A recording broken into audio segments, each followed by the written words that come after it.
Dito guys, kinilig sa akin yung babaeng naka-live sa TikTok. Siguro crush ako neto. Hi, Chick! Ayun na, mag-play na ba tayo? Uy, sana all! Andiyan si Chick, oh.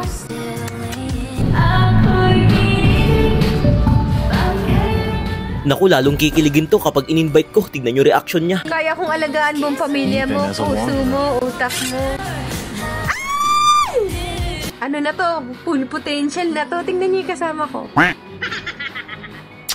Wala nang patumpik-tumpik pa. Ang ginawa ko, nag-lock agad ako ng mouse cube samantalang siya, Angela. Nang mag-start na yung laban, kunwari hindi ako marunong at nagmamaang-maangan.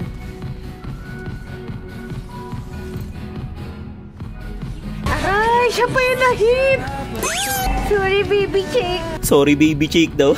Halatang may gusto talaga. Tapos dito guys, tatlo-tatlo na yung dumadalaw sa akin pero magpapapitas pa rin ako dito para akalain niya talagang hindi ako marunong. Tignan nyo guys, pagtatawanan na ako niyan. Lasing ata si Chick. Saan ka nang galing kagabi, Chick? Dito nagseryoso na ako, ipapakita ko na yung galing ko ng 100%. Bawat makita kong mga kalaban sa mapa, hindi ko na pinapagbigyan. Nagawa pa nga nila akong abangan, tingin ata nila ganun lang ako kadaling mabigyan. Kahit nga siguro 5 pa yan, hindi ko yan uurungan.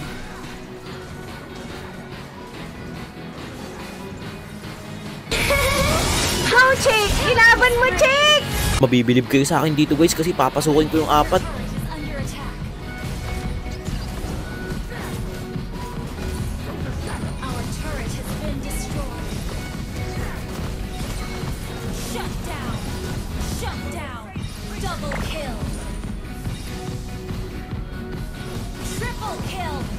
Nice one!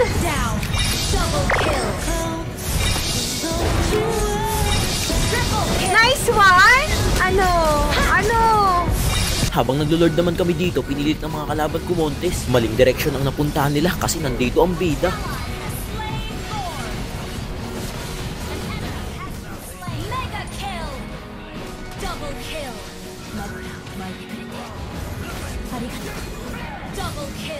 Sa muling pagkakataon, inabangan na naman nila ako, hindi na talaga sila natuto.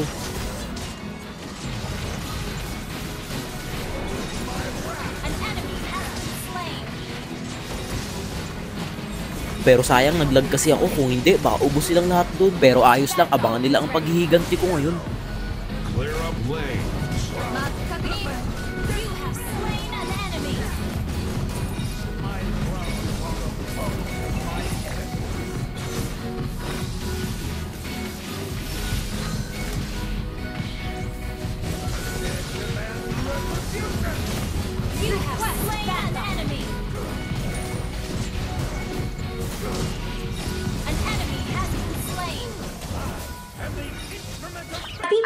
lanes. Ano? Angela ko na to, Chick? Handa kang sagipin. Handa kang sagipin, Chick? Ano?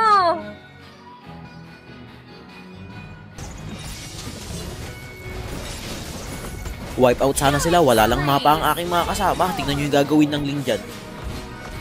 Boom, ilang saglit lang agad siyang nabura. Pagkabalik ko pa lang guys, na pagdesisyonan ko ng tapusin. Baka kasi kapag pinatagal pa, magawa pa nila kaming comebackin. It's a planet!